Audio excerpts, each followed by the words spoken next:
Good morning, everybody. It's lovely to have you here. So today I will give a presentation on life cycle assessment fundamentals, trying to make it more relevant for this forum, Environmental Biotechnology, and also bioenergy relevance. So the idea is to first cover slides. So I have about 41 slides. So it may take a bit more than probably an hour. And then we will open the discussion forum to give you a chance to discuss, the problems that you are handling, any insights you need. And also, if you have any questions, clarifications to make, then I'm happy to answer. It will be more of a discussion forum. So everybody, please then unmute yourself and then ask me questions. But while the presentation is on, I think the idea is to keep yourself in mute and also camera off just to save bandwidth. All right, so I'll begin then. Let me see if the slide is moving. That's always a bit of problem. Yes, okay. So you can see my slides, and slides are also moving, right? Okay. So I will first discuss the introduction of why we need life cycle assessment, the definition of life cycle assessment, and the 4 stages of life cycle assessment. Then I will take you through the 4 stages of life cycle assessment, the goal and scope definition, inventory analysis, impact assessment, and interpretation.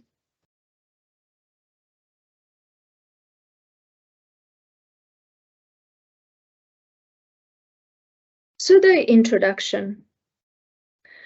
The life cycle assessment is about compilation and evaluation of the input and output flows and their potential environmental impacts of a product or service system throughout its life cycle. That means over the temporal scale, as well as over the entire supply chain.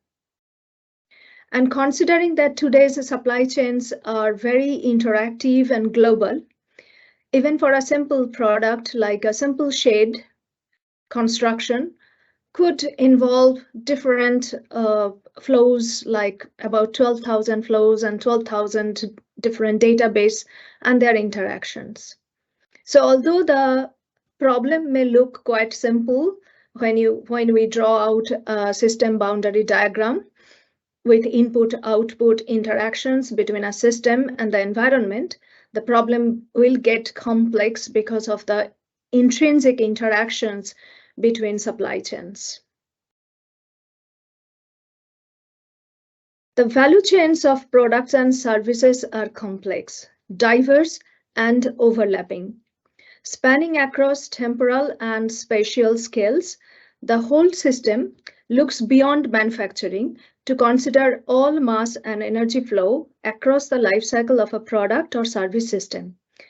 The life cycle stages can be broadly seen as raw material acquisition, manufacturing, logistic, end use, and end of life resource circulation or management of the waste. Primary resource depletion and environmental emissions are accounted for across the whole system to mitigate potential environmental damages.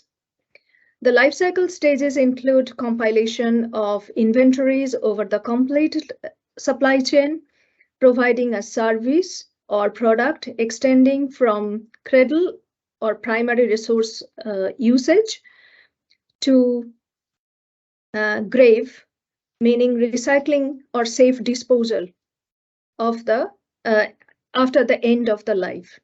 The term life cycle also includes the service life of the capital goods related to a product or process.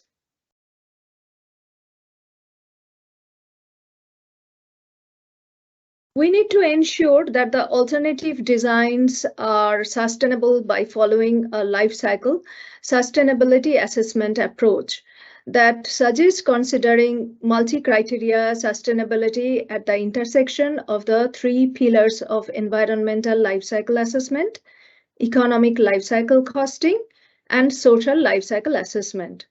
The common thread across these three pillars of sustainability is the consideration of the whole system, the supply chain, and across the life cycle.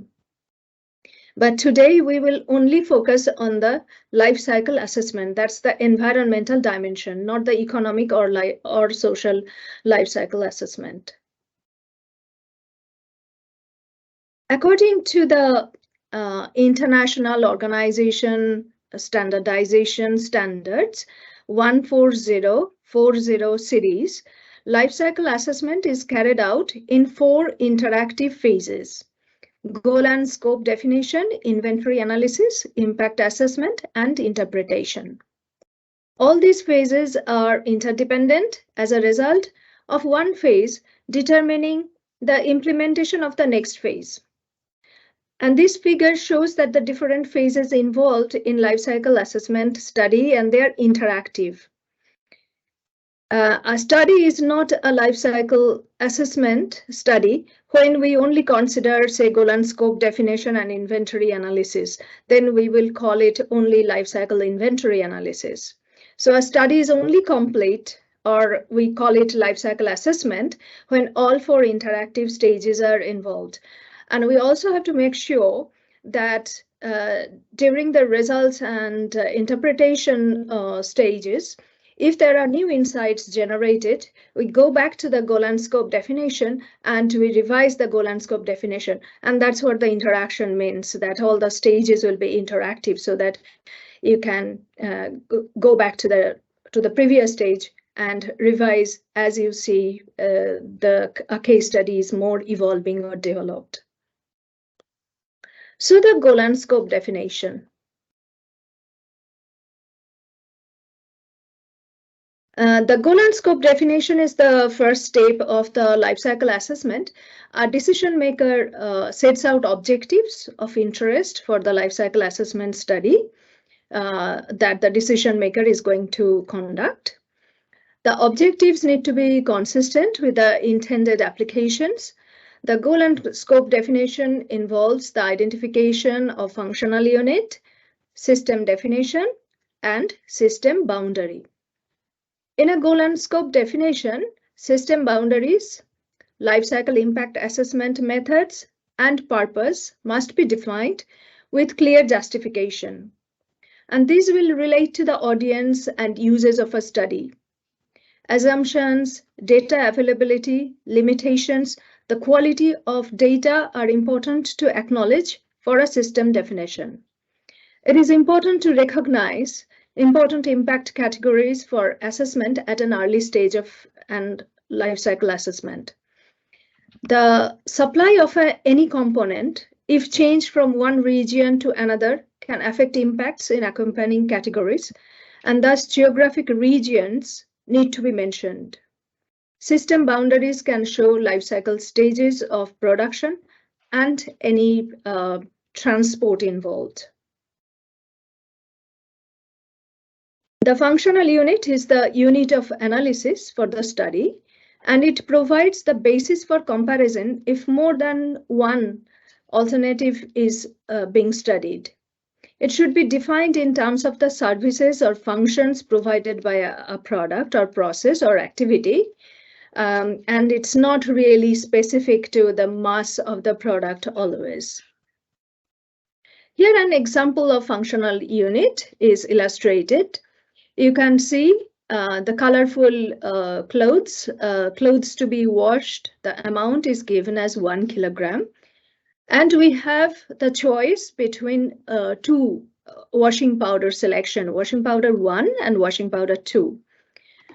In order to wash 1 kilogram of the given clothes, we can use washing powder 1 by the amount 250 grams or washing powder 2 300 grams. And their global warming potential, that is GWP, is also given 0.5 kilogram carbon dioxide per kilogram of washing powder 1 and 0.3 kilogram carbon dioxide equivalent per kilogram of washing powder 2. Now, what is our functional unit?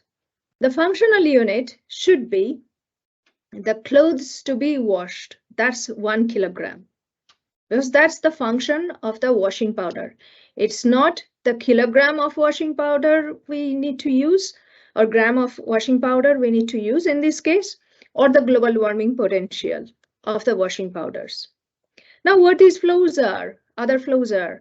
So this 250 grams and 300 grams are called reference flows in life cycle assessment term. That is basically the amount of a product we want to do the impact assessment needed to provide the function. So a reference flow is 250 grams of washing powder 1 that's needed to wash 1 kilogram of clothes. And similarly for washing powder 2, 300 grams reference flow needs to be used to wash the amount of clothes 1 kilogram. But the functional unit remains 1 kilogram of clothes washing.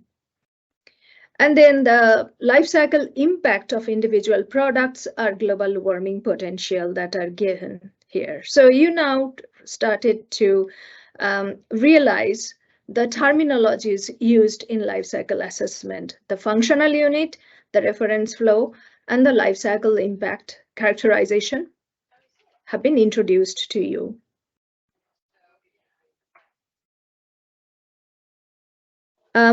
This phase also includes product definition, co-product and waste utilization routes, any allocation method considered, life cycle impact assessment methodology selected, life cycle inventory databases selected, their year of publication that shows how relevant that reference is, the geographic location, and perhaps the original citation of the work. Here, a cradle-to-grave system boundary of anaerobic digestion of sewage sludge for agricultural and energy generation applications is shown. The boundary here is shown for the interactions between systems and the environment in terms of material and energy resource usages and emissions generated to the environment, emissions to the atmosphere, to land, and to water bodies. This is the convention followed in process engineering. However, in a life cycle assessment, you illustrate the interactions within the system boundary. So the system boundary must show all the interactions between the system and the environment. The in between the interactions that may not impact the environment. Unless there are some heating or cooling involved and we are using external utilities, then of course those interactions with the environment or technosphere needs to be accounted for. The interactions between a system and the environment include material, land, water, and energy resource depletion, and emission impacts to the atmosphere, water, and land. So the inventory analysis. The inventory analysis is to identify each block of a process, each block in a life cycle of a product or process system to quantify the material and energy inputs and outputs for each of these stages. The inventory analysis includes the following steps: a detailed definition of the system, data collection, allocation, quantification, and environmental burdens.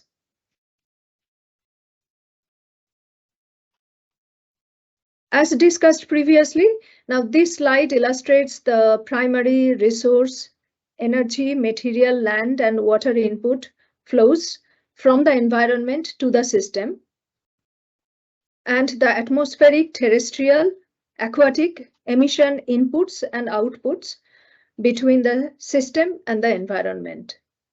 Once we collect the input and output material and energy flow data, then we access a standard life cycle inventory data for each of the input, output, material, and energy flows. EcoInvent provides the standard life cycle inventory data. And you can see all the life cycle stages, that is raw material, extraction, manufacturing, logistics, use, and end of life recirculation of resources have been accounted for in the life cycle stages.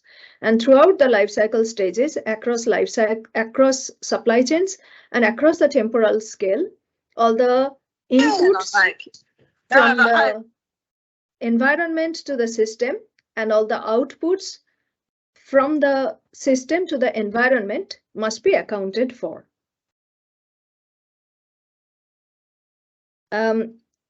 As I said, that EcoInvent is the standard life cycle inventory data. So imagine that you are now in a stage where you have identified all the material and energy flow inventory of a process system, like the anaerobic digestion process that I have shown to you. And now you want, for each of the inventory flow, right, in each of the mass and energy flow, you will go to the EcoInvent to access their data. And the data is available in two formats, the unit format and the system format. Unit data is for seeing and, if needed, for updating the process level flow data. And system data is for seeing aggregated, elemental, or chemical level flow data, calculating life cycle impact assessment. So you can see the unit level data. When you access the unit level data from EcoInvent, you will be able to see the activities or processes involved in the data system. And then the system version gives the aggregated values of the individual resources and emissions. So that means that from the unit level data, the process 1 may have resource 1, that is a particular chemical usage. Process 2 would have the same chemical usage. Process 3 would have similar. So we will add those, or EcoInvent has added those different individual flows and allocated to the resource 1 value. Similarly, resource 2 is calculated, emission 1 is calculated, emission 2 is calculated.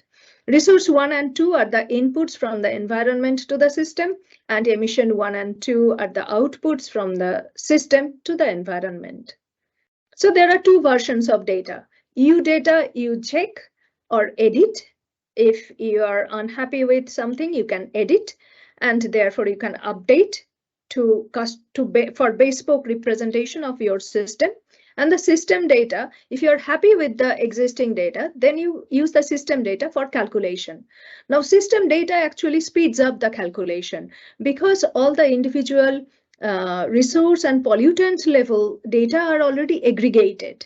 So it's just a step away to apply the impact characterization factors to the individual inventories to calculate the life cycle impacts. Therefore, the calculation will be faster if you select the system data. But of course, if you select the system data, that means you are assuming that the EcoInvent process data, unit data, is representative, and you do not need to change anything to represent your system. Here an example of the unit data, and we are accessing here a biogas production 1 meter cube of volume, right, in Switzerland using anaerobic digestion of manure. And when you access the unit data, you can view these different flows, and their units are also given. So the first row, you can see the digester sludge amount is given, that is the co-product of biogas coming from the anaerobic digestion, and negative sign means it's another output from the system. And there are inputs like manure, liquid, cattle coming from global databases system. And also electricity usage in Switzerland, that is 0.158 kilowatt hour, and heat 3.47 megajoule. For the same system, you can access the system level data from EcoInvent. And as I said, in the system level, instead of seeing the activities, you will now see what are the different pollutants or resources used. For example, here the list of stuff that are going into or aggregated version of the unit version you can see. So like potassium chloride, the total amount is given. Carbon dioxide in air, total amount is given. Carbon dioxide is quite actually significant.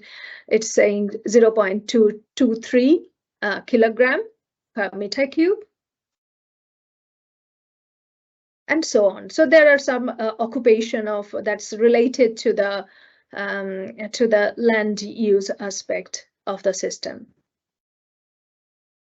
Then moving on to the impact assessment.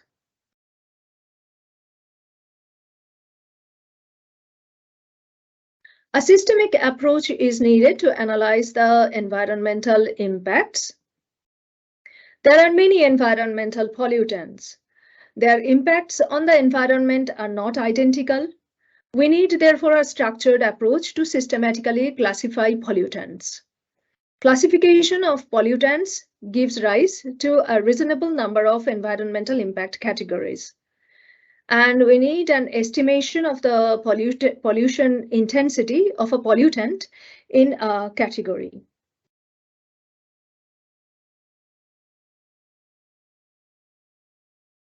Pollution intensity of a pollutant is known as its potency or characterization factor. The environmental life cycle impact characterization of a substance in an impact category is the change in its intrinsic property responsible for the category due to a change in its abundance in the environment with respect to the change of a reference substance. Although the characterization factors of substances are given as a static values for a reference year, they are dynamic in nature, capturing the dynamic interactions of the substances with the environment. A dynamic life cycle assessment is when the changes in characterization factors of substances are considered with respect to time over a time scale. But usually what we apply is a set of static impact characterization factors for different pollutants. As the life cycle impact characterization of a substance in an impact category is the ratio with respect to a reference substance, the unit of life cycle impact characterization of a substance is the mass of the reference substance equivalent. For example, kilogram carbon dioxide equivalent per kilogram is for the global warming potential impact. Now in this slide, it shows a simple example of how you can convert an inventory value to global warming potential. So the inventory values are shown for a particular system, 25 kilogram of carbon dioxide and 2 kilogram of methane. The global warming impact characterization factors are 1 for carbon dioxide and 25 kilogram carbon dioxide equivalent per kilogram of methane for methane. So then the step is very simple. You just assign the impact factor to the inventory value, that is multiply the two numbers. So 25 kilogram carbon dioxide equivalent with 1, as carbon dioxide is the reference chemical to represent global warming potential. This is why its value is 1. And that gives the impact potential from carbon dioxide as 25 kilogram carbon dioxide equivalent. For methane, 25 times 2 will give 50 kilogram carbon dioxide equivalent. And therefore, the total impact global warming potential is 75 kilogram carbon dioxide equivalent. Now, these calculations are very simple, no-brainer. However, behind these calculations, as I said, the characterization factors are not static. They're actually dynamic, and there are differential correlations to estimate the characterization factors with respect to time and over a time scale. But for convenience, the Intergovernmental Panel on Climate Change gave us a set of static numbers, and they update the number regular basis. So let us now look at the characterization factors for global warming potential. Now this slide is a little bit small, but if you are watching on a big screen, it should not be a problem. It shows the global warming potential impact characterization factors of different greenhouse gases coming from the Intergovernmental Panel on Climate Change. You know that IPCC, Intergovernmental Panel of Climate Change, received their breakthrough work on global warming potential, climate change, that man-made climate change, and how to how to mitigate climate change. For their discovery, they received the Nobel Prize in 2007. Anyway, coming back to here, you can see in the column shows air emission, because global warming potential is actually due to the atmospheric emissions of greenhouse gases. Then you see the substances listed, then their cost number, which is like unique reference number for each chemical, and then the factor. Now, in case of global warming potential, because carbon dioxide is the reference chemical, its global warming potential impact characterization factor is 1. Okay, and then the unit is given kilogram carbon dioxide equivalent per kilogram. Now, this is absolutely important to write equivalent, because the actual chemical we are not representing, but we are representing in terms of a reference chemical. This is why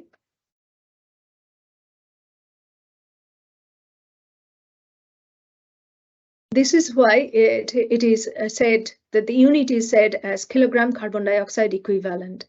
Sorry, I got a chat on the chat message that the slides are not displaying. Could anybody confirm that slides are being displayed and you can follow?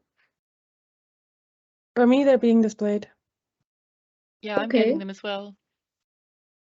Right. Okay.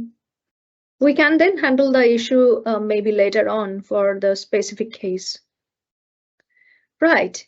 And in the continued example, right, we're looking at the impact characterization factors. You can now notice the other greenhouse gases like the methane, and you can note the factor is 30.5 kilogram carbon dioxide equivalent per kilogram. Now this is from CIMAPRO. When I accessed CIMAPRO 9.2.0.1 version, and I think 9.4 version also has the similar impact characterization factors.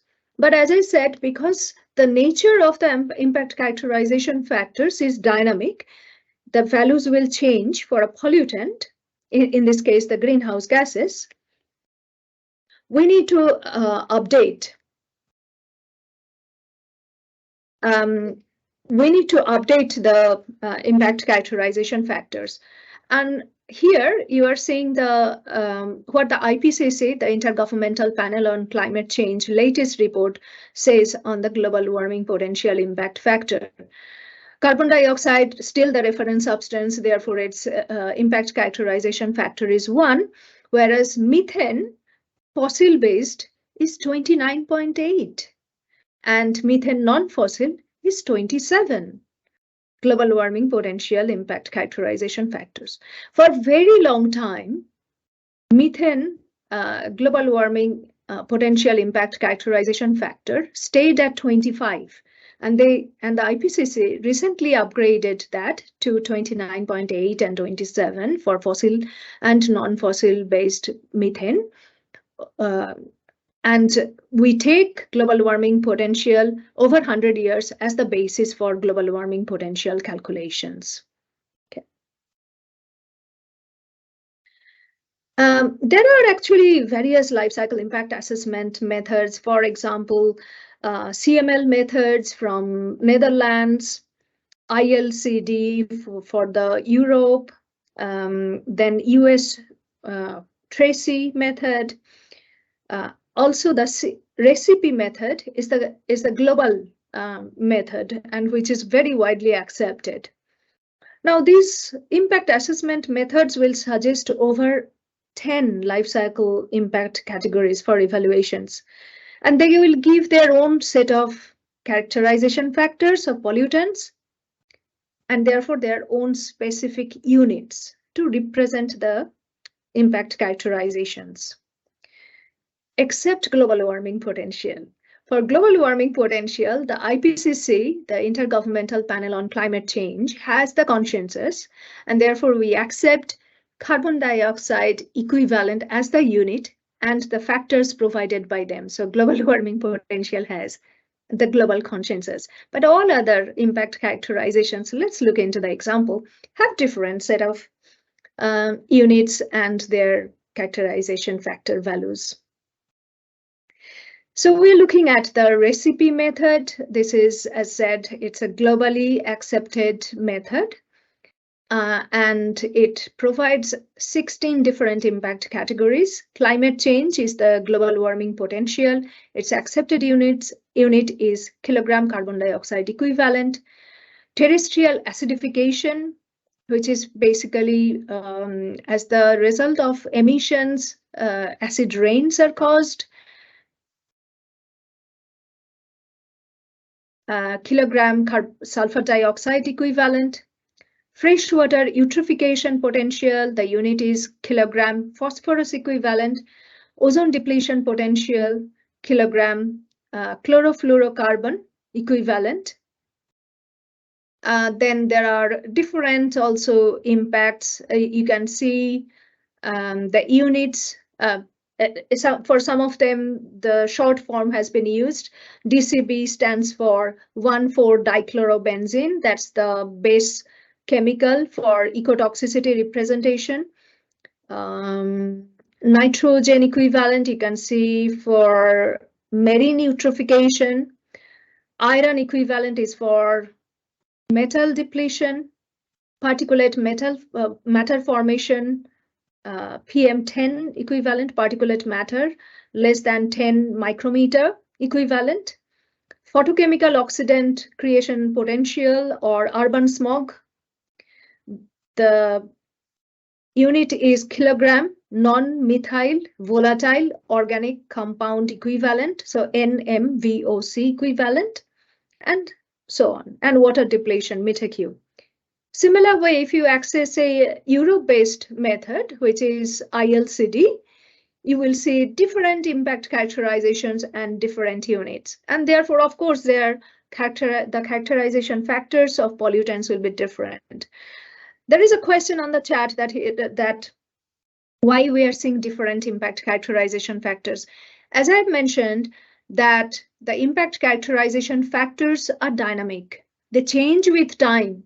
So when we access certain software like CIMAPRO, they will have the characterization factors coming from certain year. But when we see the latest characterization factors from IPCC, we'll get the current accepted value.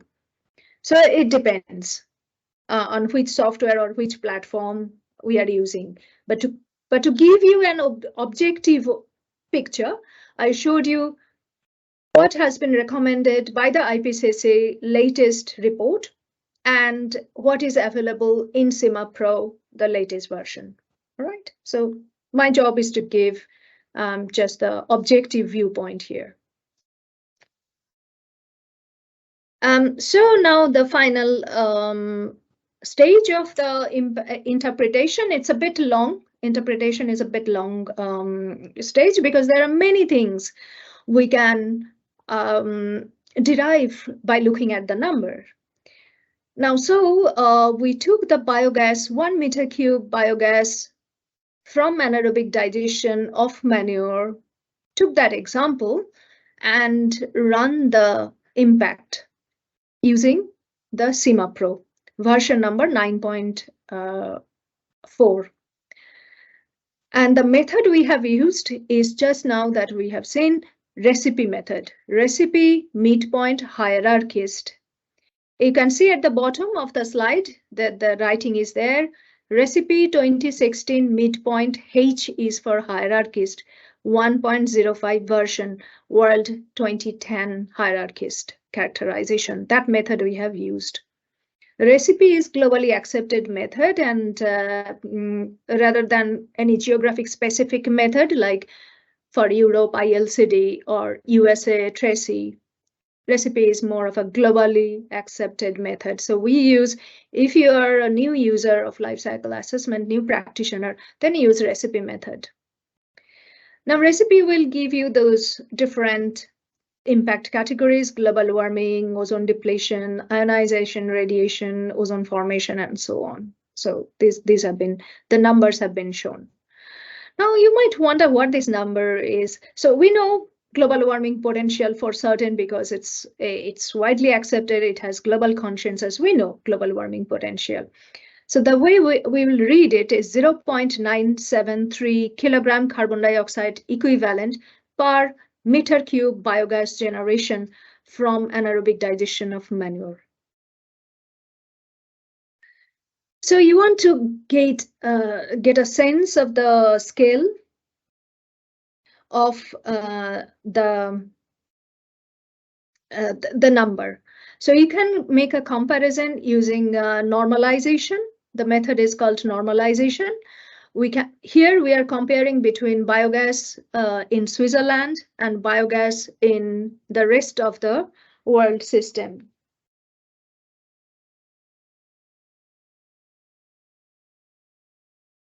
Let me tell the rest of what the rest of the world means here. So first of all, CH, you can see biogas CH anaerobic digestion of manure cutoff system.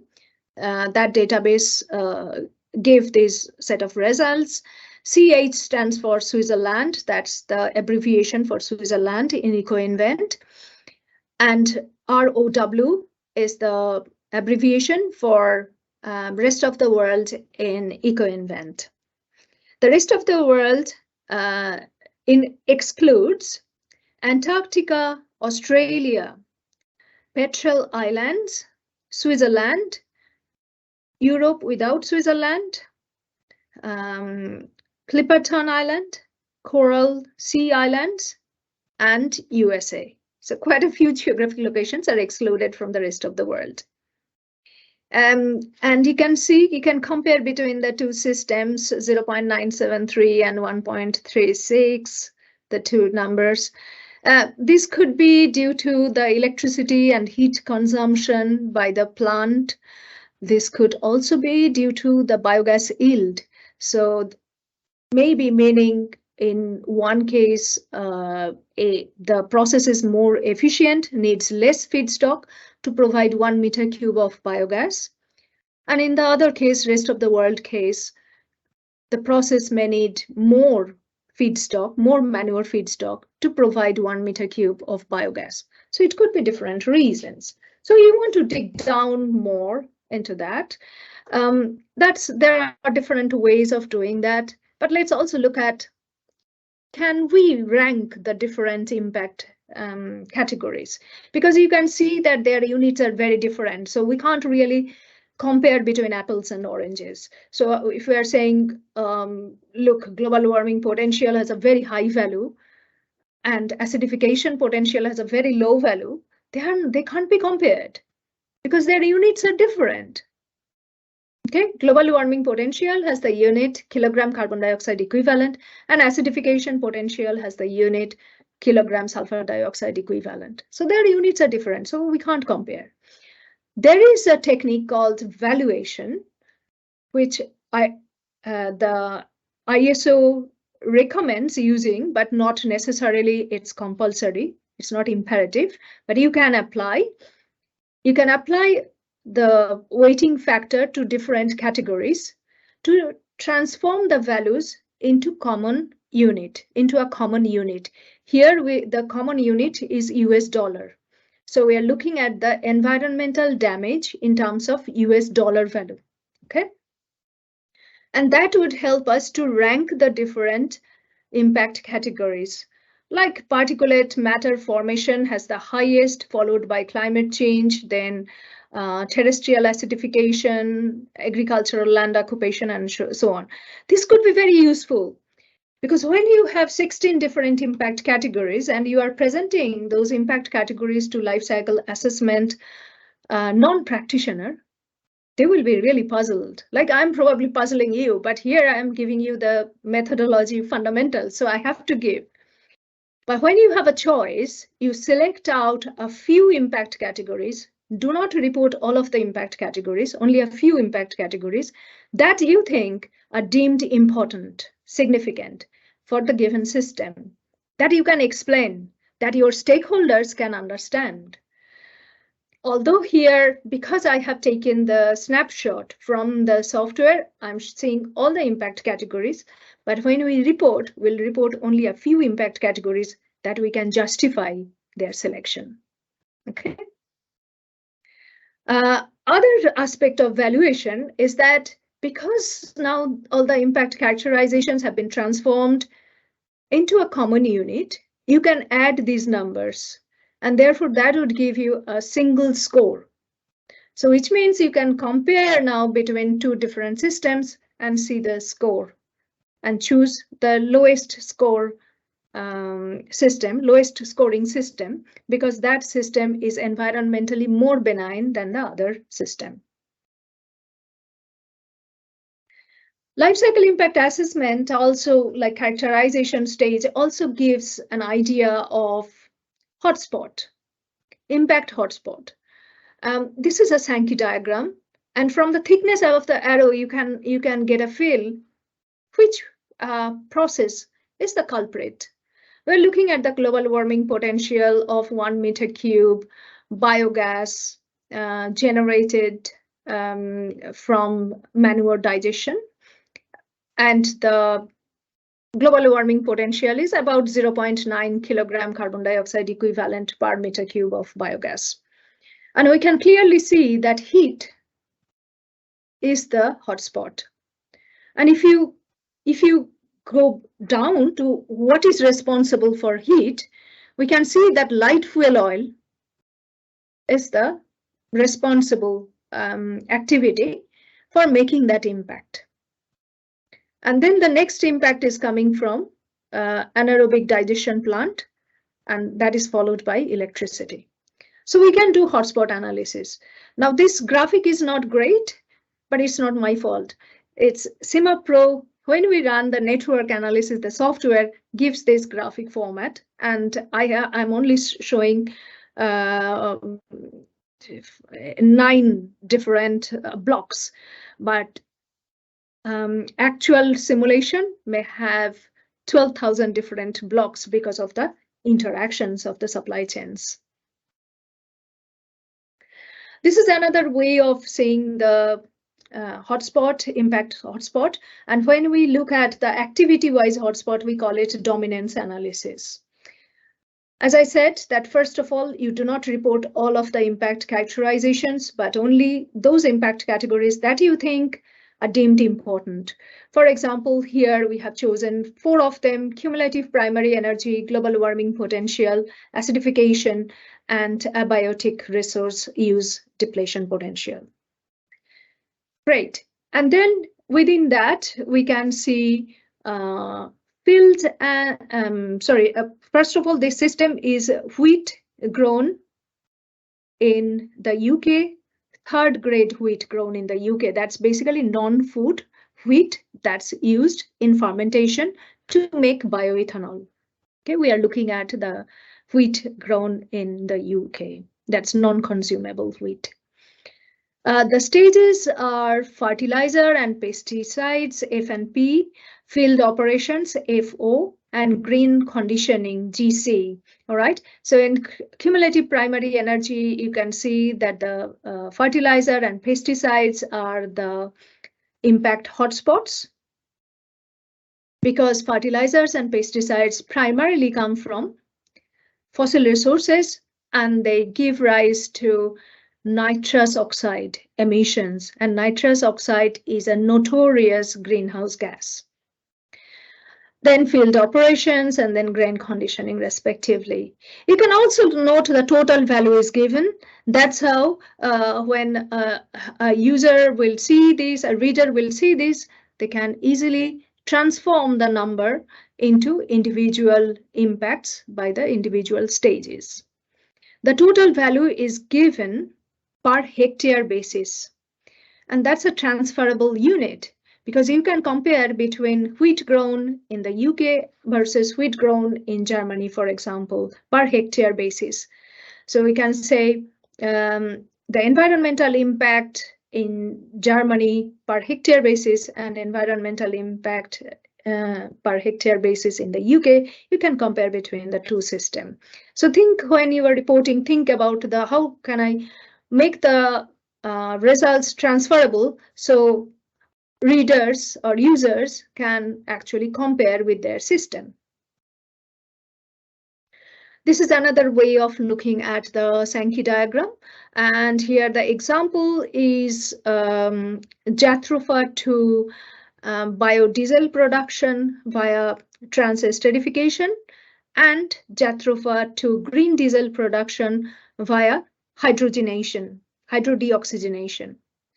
The processes are quite different, but the only common thing is 1 megajoule of energy supply via the green diesel or biodiesel. Biodiesel is the top one, green diesel is the bottom one.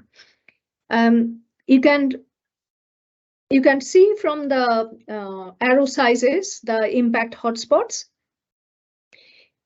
When the thickness of the arrow leaving a block is higher than the thickness of the arrow into the block, then that means that block is generating or contributing to the impact. If it is other way around, then that means there is actually carbon sequestration happening. So from this diagram, combustion is the impact hotspot in both the cases. Then the next part is the gasification, combined gasification plant, providing methanol in the case of biodiesel production and providing hydrogen in the case of green diesel production. Jatropha cultivation, interestingly, has the input flow much thicker than the output flow. That means Jatropha cultivation is a net carbon sink. During cultivation, carbon dioxide from the atmosphere is removed, sequestrated because of the photosynthesis. So there is a net gain due to net carbon dioxide capture or sequestration when we are using biological resources for energy generation. And also you can compare between the two systems, saying that biodiesel has slightly lower global warming potential than green diesel based on 1 megajoule of output energy supply. Again, 1 megajoule is the common basis to compare between the two systems. The question is, how do we create this diagram? There are software available for making Sankey diagram useful, software available, but usually I think it is not a freely available service. So this diagram we have created painstakingly in PowerPoint or Excel by adjusting the arrow sizes, arrow thicknesses. So it is not a smart way, but rigorous way to save money. Right. Now that I think one thing you would realize that life cycle assessment is tremendously data intensive. And lots of data go into that. And there are various assumptions go into that, which means those uncertainties will influence the impact assessment results. So we need to analyze actually through sensitivity analysis how robust the life cycle impact results are. The results that we have seen, like global warming potential impact value, are we confident about that value? How can we say? So we need to actually do some statistical analysis based on that. So now I would touch upon the uncertainty analysis, sensitivity analysis part. There are two ways we can do the sensitivity analysis or uncertainty analysis. Sensitivity analysis is a deterministic approach, and Monte Carlo simulation is a stochastic approach. There is also a scenario analysis that is also a kind of deterministic approach. Now, in this slide, it's a snapshot from Gabi. Gabi is another life cycle assessment software tool, and here it is the same study we are continuing with the anaerobic digestion plant.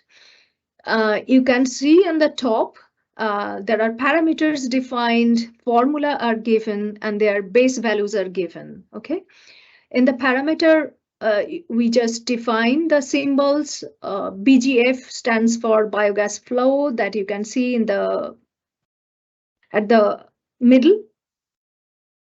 DGM is the digested matter flow. EF is the electricity flow, and MF is the methane flow. You would notice in the formula bar that BGF is missing formula. That means BGF is the independent variable, so we can adjust. It's not dependent on any other parameter, any other variable. Whereas DGM, EF, and MF are dependent on BGF through linear correlations. And those linear correlations you need to develop for your system. You understand your system much better than anyone else. So you need to develop those correlations. And then you can input those correlations in the LCA software and give their mean values, the base values, and then run the simulation based on a standard deviation for the independent variable. So here the independent variable is the biogas flow indicated by BGF, and we chose a standard deviation of 25% plus minus from the base amount 315 normal meter cube.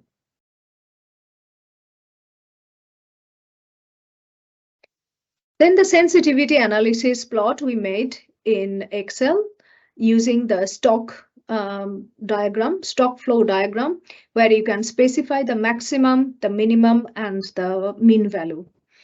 Here, the absolute values are not given, the relative values are given, or the standard deviation values are given. And the reported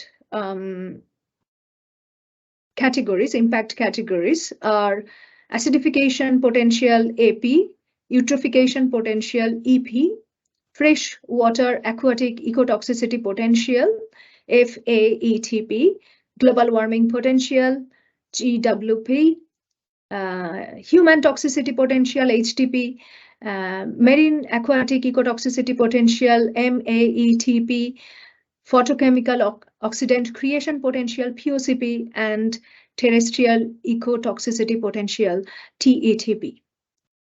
They are shown on the x-axis. From the height of the bar, you can say which one is sensitive and which one is less sensitive. The more sensitive one will have a big standard deviation, so long lines when you find, like the photochemical oxidant creation potential POCP is the most sensitive impact category. Whereas you can say the next to it, on the left, marine aquatic ecotoxicity potential, it has a very small deviation, which means the prediction is very robust. This also determines not only the sensitivity, but also the robustness of the estimation, how confident you are about the value. You can see global warming potential also has a variation, and in the next few slides, we'll see it also has a standard deviation of 25%. And Monte Carlo simulation. You know probably Monte Carlo simulation. Excel provides Monte Carlo simulation features, so you can actually transfer the life cycle assessment results from software integrating EcoInvent and then generate the Monte Carlo simulation plot, or you can conduct Monte Carlo simulation in CIMAPRO PhD version and in Gabi also. You can do that. In Monte Carlo simulation, the first step is to identify the independent variables and specify the standard deviation. Like in the case of biogas flow, we defined the standard deviation as 25%. We also give a distribution function, like normal distribution. Is it Gaussian or normal distribution, or is it log normal, or is it a triangular distribution? So we define the distribution function of the independent variables. When you define those to the software will do the calculation. In the calculation, it will, and in each Monte Carlo simulation run, the independent variables will be selected for a value within the distribution. And for those values, all the dependent variables will be calculated, the life cycle impacts will be calculated, and then the life cycle impact assessed values will be stored. And at the end of the simulation runs, the program will generate the probability or the counts of the life cycle impacts at different values. And from the probability distribution, it will calculate the standard deviation for the dependent variables. The Intergovernmental Panel on Climate Change also recommends that to get a smooth distribution, you must run 5,000 Monte Carlo simulation runs to get a smooth profile of the distribution of the output impact assessments. An example of global warming potential is shown. The y-axis is showing the probability of occurrence at different global warming potential values. And the x-axis shows the global warming potential in kilogram carbon dioxide equivalent. And we are still running the same system, that is anaerobic digestion, throughout this conversation. Now here you would, I think the basis here is 1 ton of digester sludge, making, I think, 300 meter cube of biogas. That's the basis. And the biogas flows were changed 25% plus minus standard deviation. And then we get a profile for the global warming potential. The mean value is obtained around 768 kilogram carbon dioxide equivalent for that. And the distribution is about plus minus 25% as well. This is from Gabi snapshot, and we have selected fewer impact characterization, acidification potential, eutrophication potential, global warming, ozone layer depletion potential, and photochemical ozone creation potential. Their standard deviations you can note, and from here you can say global warming potential giving 24.6% standard deviation is the most sensitive one. And the least sensitive one is the, among the chosen ones, is the eutrophication potential, that's 9.27% standard deviation. Finally, I would like to end that in my textbook, Biorefineries and Chemical Processes, chapters 4 and 5 give very comprehensive overview of the life cycle assessment methodology based on the ISO standards. We are also developing Tesseract software for some of the schematics that we have developed on biorefineries have been made available through the SRX software for sustainability assessment. It allows users to test the impact of input variables on the output variables, such as on the technical performance, environmental impact assessment, economic assessment, and social impact assessment as well. And thank you very much. So I'll be open. Okay, let's open for chat, informal discussion, questions, and anything you like. Luis has asked, in your experience, what are the most common user misconceptions about what LCA can and cannot do? User misconception. Very good question. I think one misconception is that people might think that carbon footprint calculation is quite different from LCA, but it is not. In fact, yesterday, I clarified to someone that life cycle assessment gives the global warming potential, considering whole systems, supply chain, all the aspects, all the temporal aspects as well. However, when it comes to carbon footprint, the organization may choose to leave out scope 3 emissions. And that means they are not considering whole systems. So they're just narrowing down to their process level emissions. But the indirect emissions could be more prominent than the direct emissions. An example is, say, lithium-ion battery. I run an electric car, and I know the environmental damages of lithium-ion batteries. But when you run the car, there is no emission. So we assume that there is no emission. Yeah, we assume that when we are running the car, there is no emission from the battery. Therefore, it's net zero. But it is not. Lithium resourcing has the environmental impact. That's the environmental impact hotspot. And not accounting that, it means that we are overlooking something. And later on, we'll find out how much environmental damages we have made because of cobalt resourcing or lithium resourcing. So I think life cycle assessment is more holistic. And therefore, we should apply life cycle thinking in all the problems, not just the direct emissions coming from the process, but also indirect emissions, the resource acquisition part. We must not neglect those. Life cycle assessment, the one challenge we find is that expertise takes long time, practice. I have been in this space for 10 years, but when I look back to my previous publications, I see, well, a lot of missing points, or I didn't make it transparent, or yeah. So we are constantly learning as practitioners. So more we do it, more we learn, and we learn from the community.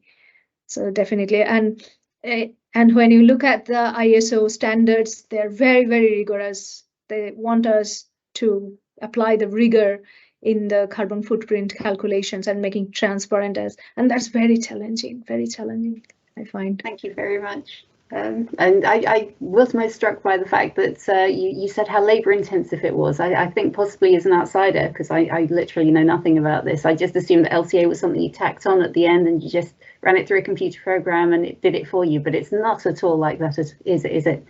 It's very involved. Yeah, it is. Yeah, that's actually a mistake if we do it at the end.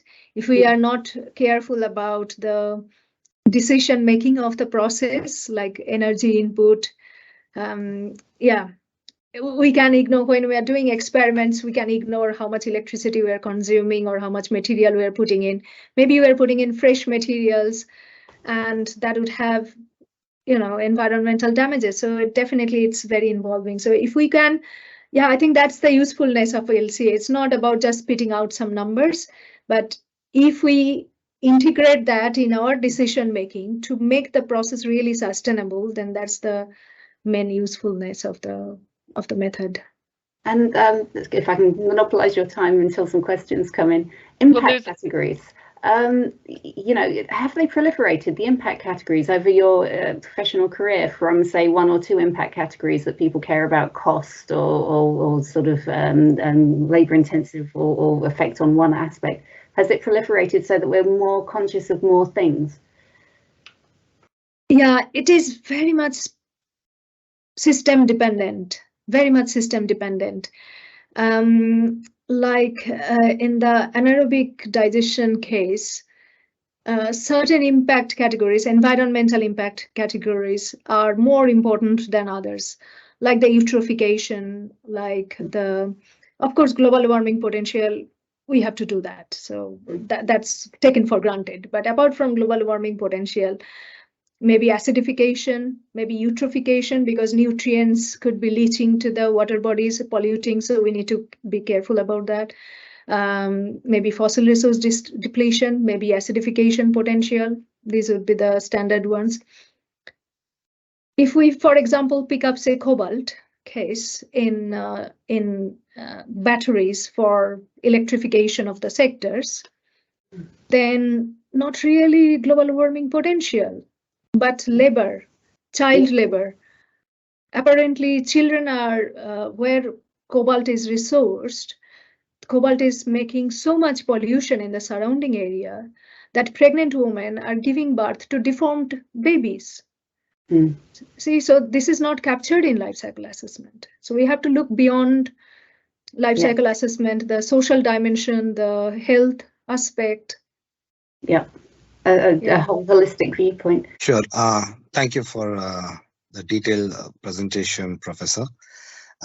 It was really very elaborative and well done. It was a really good presentation.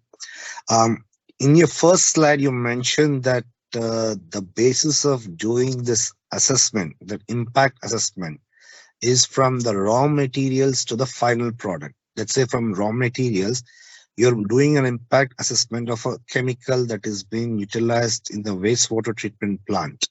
Let's say that you're doing an assessment for polymer related to sludge, and you're considering it from the raw stage. That means from the retail or from the where the supplier is going to give the polymer to the wastewater treatment plant. From there to the end product after it has been dewatered, and when you get this dewatered, till there you're going to make the assessment of the polymer. Is that what I understood from your first slide? Very good question. Yeah, it's very difficult to show the complexity. Yeah, but they no, would let me finish. So I did not see any references during construction, during erection, commissioning, operations and maintenance of the sludge treatment system, because many factors come in. When you are operating the, when you are utilizing polymer, a lot many things come. Dosing pumps, the footprint of to build that building. When you're many things, I did not see any of these things. So if you can, they are all included. I think in the verbally, if you go back to my recording later on, you would see verbally I have said that the construction part is part of this, is part of the system. We have to consider that. And talking about the polymer, we have to actually look at go back to where polymer is coming from. Fossil resources. So we have to actually connect to the fossil resource depletion due to the polymer production that's used by the process. So we have to go back to the raw material acquisition for each of the material or energy input. Okay. Another thing, in construction, there are many things. Construction is not only building the civil structures, it also comes with the erection and commissioning also. Because those mechanical equipments are so robust and so heavy, it's in tons. In the sludge treatment system, it's in tons. Based on that, the civil structures will be constructed. The footprint, the facilities, and how do you? Yes, all of them are taken accounted for. All are taken accounted.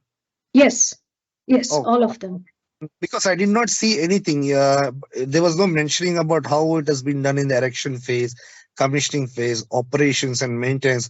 What will be the impact of the polymer in each and everything? I did not see anything on that. So it was quite not easy for me to understand it. So I really got lost. We do have to consider that. We do have to consider that when we are saying it is cradle to grave.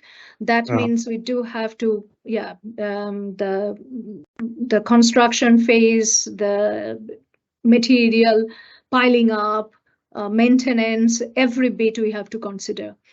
But tell you something here, that when you look at the environmental impact hotspot, right, which is basically stage-wise, which activity is the bad one we must tackle, then you would see infrastructure has little impact compared to energy consumption and direct energy consumption and the direct raw material consumption. The reason is the construction would have a long life, like 20, 30 years. So when it is scaled to, say, a per kilogram of product manufacturing or per meter cube of biogas production, the allocation is very small. That's why the contribution is small. But if you are comparing between one plant construction technique versus another technique to construct the same plant, then you will see the numbers are significant. Okay. So depending on the functional unit, you could see different level of impacts of the infrastructure. But EcoInvent, usually you draw out the system boundary, and then for each flow, you bring in EcoInvent data. And within EcoInvent data, they will have all the phases of construction, maintenance, everything included. And you can check it yourself. Yeah. Okay. Another thing, is this assessment done only on the centralized treatment, or even you have considered decentralized treatment in wastewater in this impact assessment? You could do both, centralized or decentralized. This one, I mean, we probably stopped at the gate phase, but when you consider the grave, like biogas to electricity, we have done that, and then maybe grid or maybe not grid system, then grid could be excluded from the system, or you could have both distributed or centralized system. And the way I would differentiate between the two is the inclusion of the grid infrastructure. Am I right? Could be. Yeah, depends. But yeah, depending on the activities that you want to include. Okay. I still have many questions, but let others also speak. Do you want to ask your question? Can you hear me now? Yep, I can hear. Can you hear Rakaya Jhuma? Yeah. Okay, thank you very much for the informative presentation. Very interesting. I would like to talk about your last point regarding the social LCA, where you talk about the battery and mothers giving birth to deformed babies. So do you think in this aspect, the social element of the LCA, because if we look at environmental, it's only it doesn't cover social and economic as well known, but you know, there is also the issue of risk assessment, which focus on the local aspect of the environmental impact. So do you think there's a kind of overlap at some point between risk assessment, as environmental risk assessment, and the social aspect of the LCA? I'm trying to see if there's a kind of like overlap or maybe a relationship that can be implemented at some point. Yeah, thanks, Rukaya. Very insightful. I think, yes, why not? Risk-based approach is taken in the social life cycle assessment. And if I understand correctly, then you are suggesting that maybe that risk-based approach could be adopted here in the environmental life cycle assessment to consider, right? Yeah, this is basically stakeholders engagement approach in the social aspect, where stakeholders will allocate risks and will give scores to the issues, and then there'll be weighted summation across the different levels, taking from individual issues to the different categories. So we could perhaps adopt the same approach for environmental life cycle assessment. And yeah, for certain things like, I don't think that cobalt issue was captured in any of the standard impact characterizations, neither in environment, neither in nor in social aspects as well.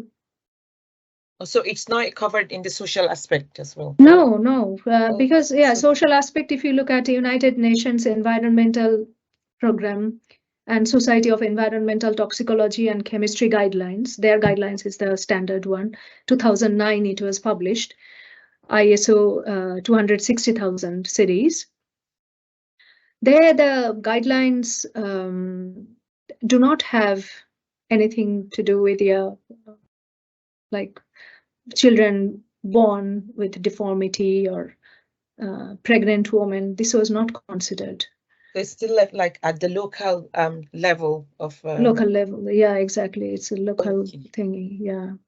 Oh, okay. It's clear now because I've not done much of social LCA, and I'm very I've read about it like in the the last couple of years, but now trying from this presentation and what you just said last, I now think about like, okay, it's kind of related to the risk assessment because I've done a bit of risk assessment as well. I mean a lot, but yeah, so it is that conflict that between the local and the global environmental impact. Exactly. When we look at the LCA, and then they're trying to bring out they're trying to establish a balance, between these two, because as you said, LCA does not cover this part of element of the cause effect chain. So yeah. And definitely there are scopes for innovations in even the criteria, defining the criteria, the categories. Yes. Yeah, the categories, exactly. Yeah. Thank you very much for the clarification. Okay, thank you, Rukaya. Sonia has a question. Shall we attend Sonia's question? Yeah, just a quick reminder to put your hand down, or in case when you're finished.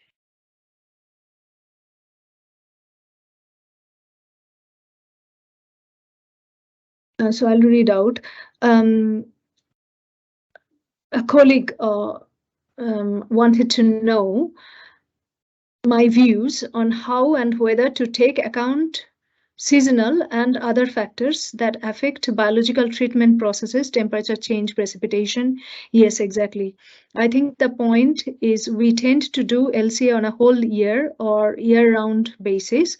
Yeah, that's right. Valid for biorefinery type bioprocesses where we try to keep conditions stable, but may underestimate the impacts of treatment processes that perform better at some times and worse at others. Yeah, exactly. Or where there are peaks and troughs in load, pollutants, etc.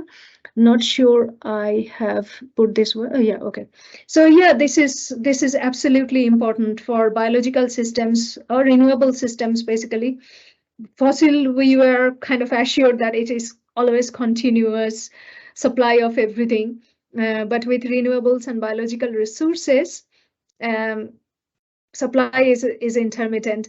I can tell you my experience with Jatropha biorefinery that we, if we do not look at, say, over a decadal data, seasonal data, influence of rainfalls on growing biomass or biomass resource availability, we will definitely underestimate environmental impacts or overestimate the yields.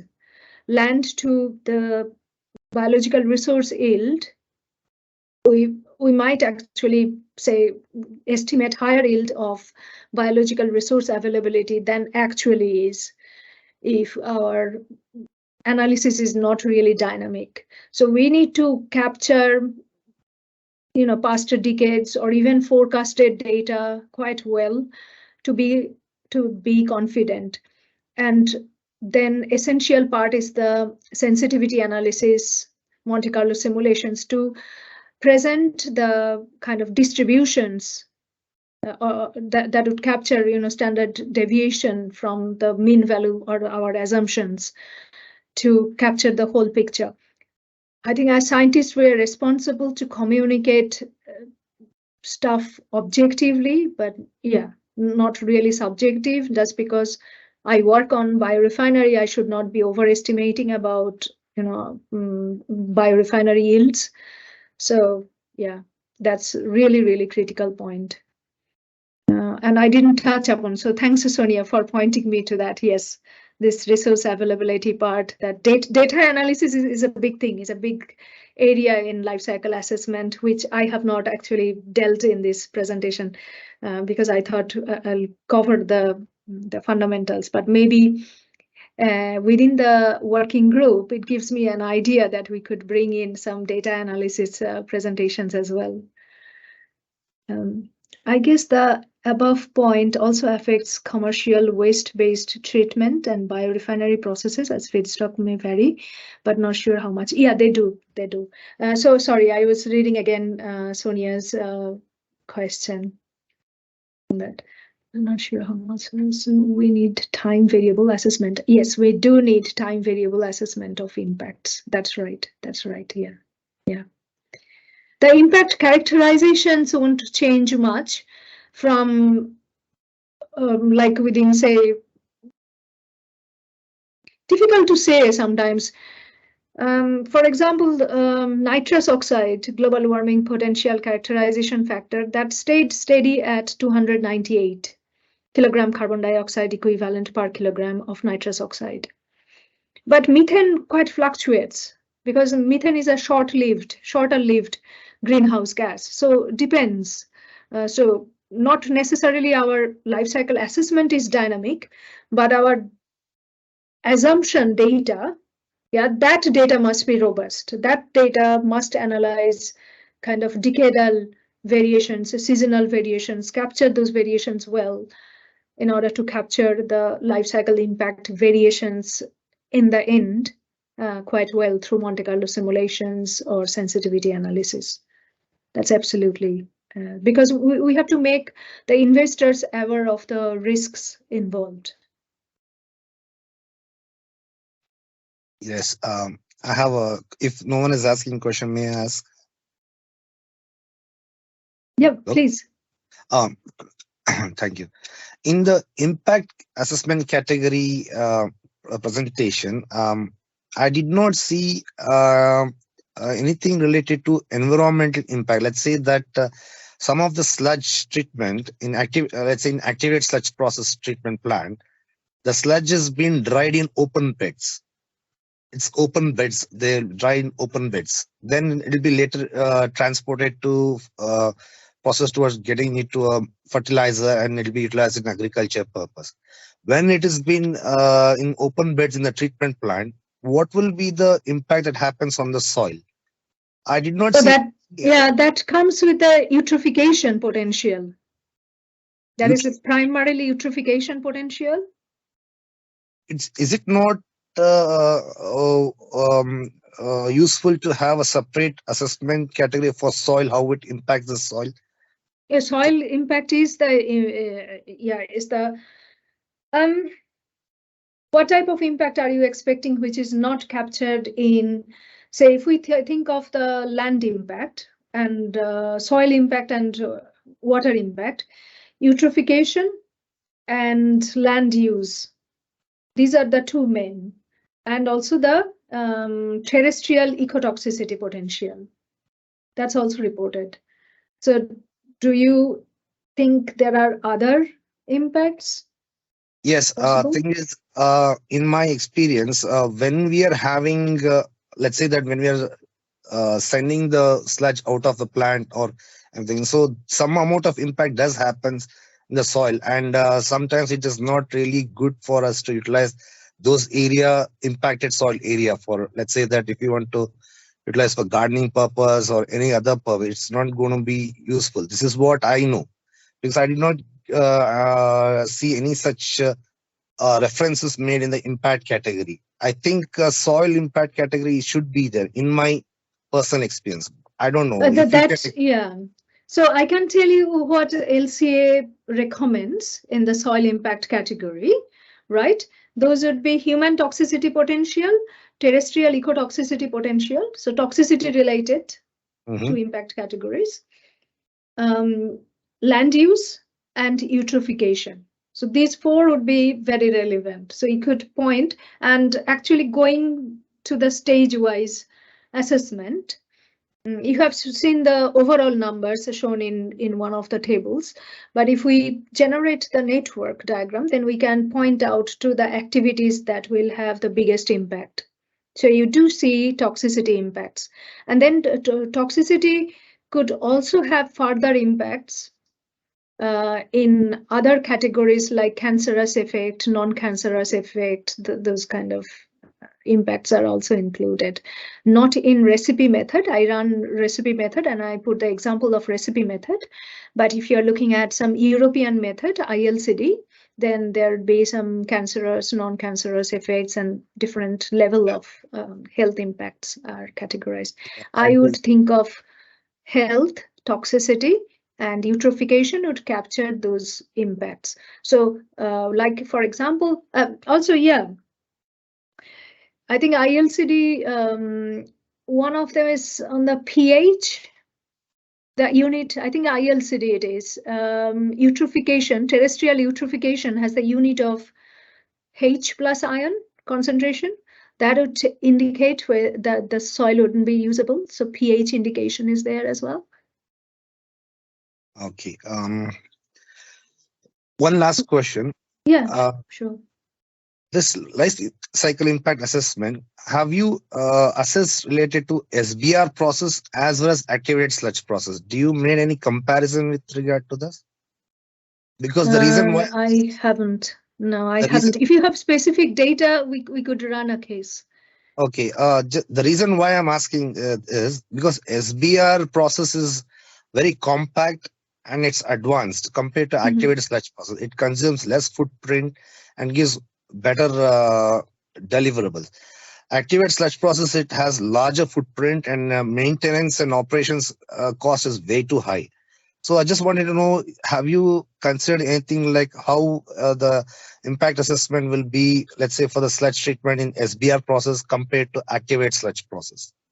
No, I haven't. Let me make a note. And yeah, please, if you have, I mean, if you're interested to carry out the analysis, I'd be more than happy to discuss with you. Yeah, SBR, a sequential batch reactor. And compared to activated sludge process. So I just want to know if it has been done or any possibility that can be done with this software. Yeah, sure. Well, software is like a black box kind, but system definition we have to give. So we have to draw out the flowchart, list down the activities, give their reference flows, then we are ready to use the software. Okay. So, yeah. But yeah, let's work on that if you have data, and I could look up literature as well. Yeah, I think that's it from me. There are many, but it's okay. I can reach out to you later, and that's it from me from today. Thank you, Arjun. Thank you. I could see Angie's hands up and Louise's question posted. Yes, I was just going to say Louise's question is almost a nice follow-on from Arjun, where he was talking about the SBRs and possibly the data around that, and Louise is talking about the sensitivity analysis. With the long lines indicating that more research is needed. When a sensitivity analysis reveals a large uncertainty, is that a strong indication that somewhere more research is needed? And if so, how do you communicate that out to the, yeah, certainly. If there are large variations and the it's very basically a sensitive impact, then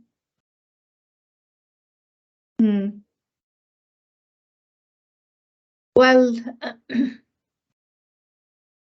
you got to we could dig down to the detail to see which what are the hotspots. I mean, there are various ways we could run the uncertainty analysis. We could look at the stages that are responsible for large values, for large impacts, and then analyze the sensitivity on that particular stage. So instead of the whole system, then focus on the stage and kind of try to establish the lower bound and upper bound of the flows, reference flows, and the impacts. And then perhaps you would have more information to communicate to the scientific community. Also, another part that reminds me that LCA is not a static, as you know. Data, the technology, everything changes, and we need to update also the data. And yeah, so what we published, say, 10 years ago, that won't be relevant today. So, but that would give us the basis where we need to update the results and data as well. Does that answer to your question, Louise? Thank you. Yes, I was just sort of making a point from a wider network perspective, maybe on the need for cross-disciplinary communication, because obviously you rely on other researchers to feed you the information, and if the information is inadequate, you need to kind of say to them, hey, can you provide us a little bit more firm data on X, because that will make our model much better. Yes. Yes, I could see that now. Okay, you are coming from that angle that other disciplines need to often experimental data, and if you I had actually experience with such things, like the experimental group provided data, and you know the bacteria inoculation data and different flows of different nutrient data. So when I added those up, and I found, my God, the impact is more than the counter fossil-based approach. So of course, at that point, we had to go back to them saying, is this possible that you do not use so much fresh materials, but maybe recycled materials, maybe used up materials from somewhere? Because fresh materials acquisition giving really high impact, like sodium hydroxide, those sorts of things, ammonia, they're giving really, really high impacts for biological systems. So you don't necessarily have to wait for a paper to get published to communicate with everyone. You can sort of speak specifically to people and say, look, are you interested in this? Because that would be really valuable to us. Yeah. Yes, absolutely. Yes.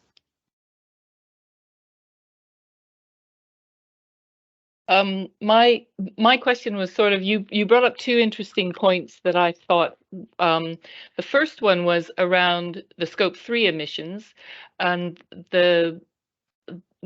and so it's kind of who owns the carbon in that instance. So I was looking at, say, we talked to a very large farmer on the East Coast, and he's saying that his farm is carbon neutral.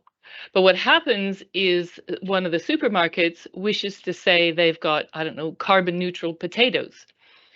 So they're looking at their scope 3 emissions. And I think one of the issues we have here is who ends up owning the carbon.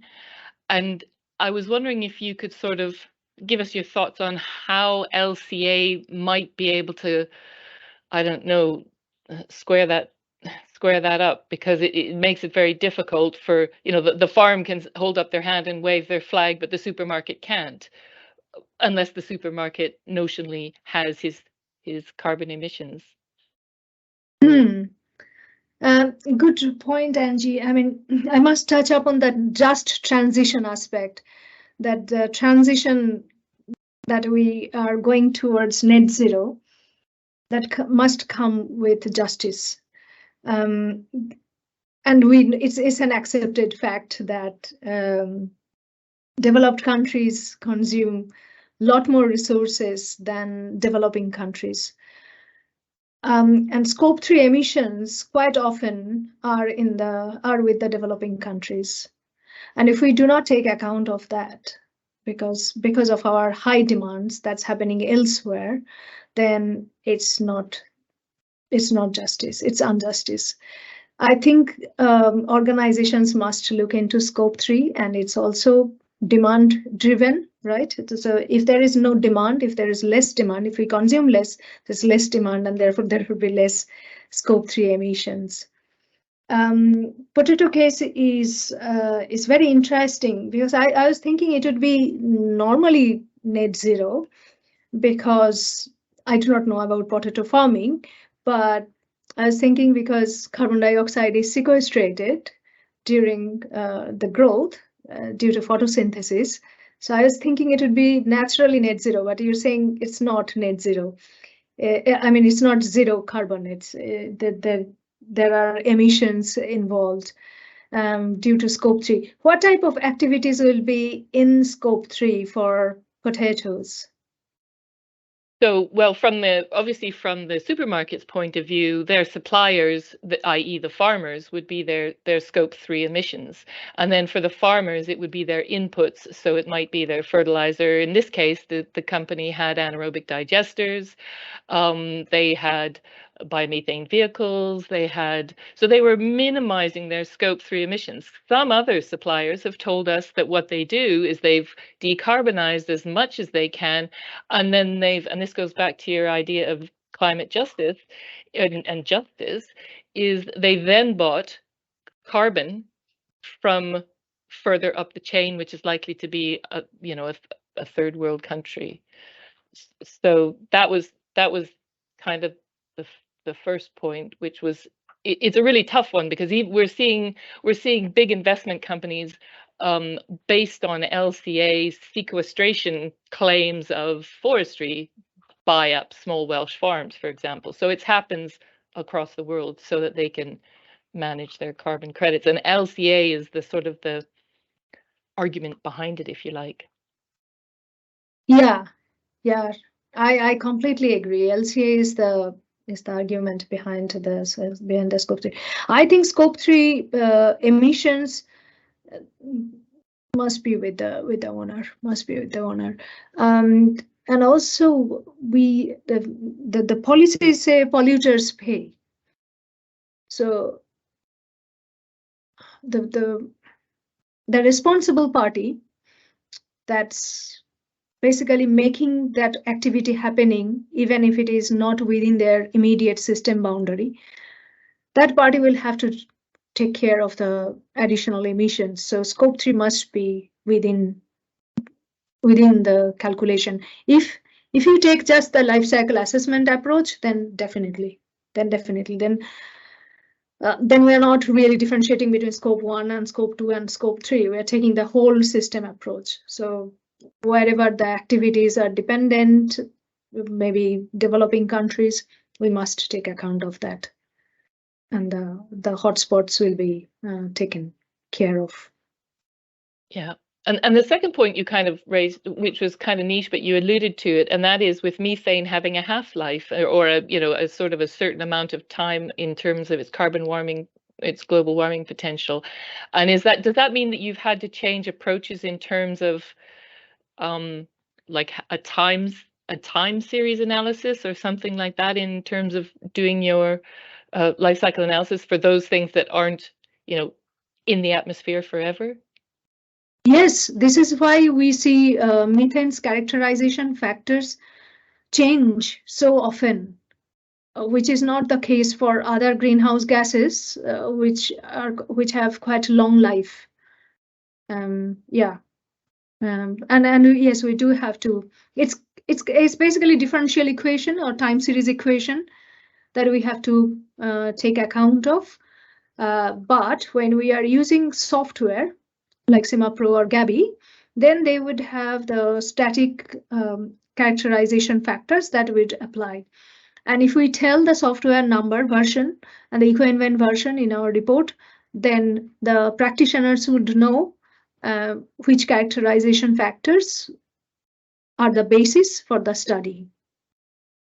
So you made a good point there about the software. So you've got a sort of a health warning behind trying to use data across the software. You actually have to say, yes, I have used this software, which means that there are certain assumptions behind it.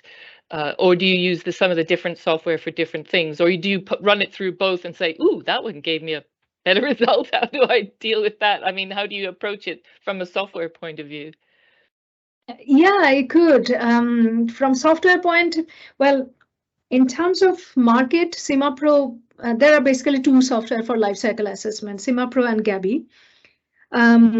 Both use EcoInvent as the database, life cycle inventory database. And CIMAPRO occupies about 70% of the market. So they have the major share. So usually if we run a study in CIMAPRO or GABI, we would just mention the version number for publication purposes. We do not need to use another software because that's expensive also to give the results. But what you can do is run different impact assessment methods. In the presentation, I focused on recipe method, but you can say, well, I want to choose PEF, product environmental footprinting method of Europe. Europe is emphasizing or making it more of a standard now. And I want to see the variations because the characterization factors are quite different. Even though they're using the same software, they're used in the same software, the methods. We're calling the methods from the same software, but the methods would have different characterization factors alongside their different units as well. Okay, thank you. Okay. Great. It seems that there is no more question. In that case, shall I say thank you very much? My heartiest thanks to you for coming over and attending this presentation. I hope you found insights to think about and you felt also inspired to do life cycle assessment.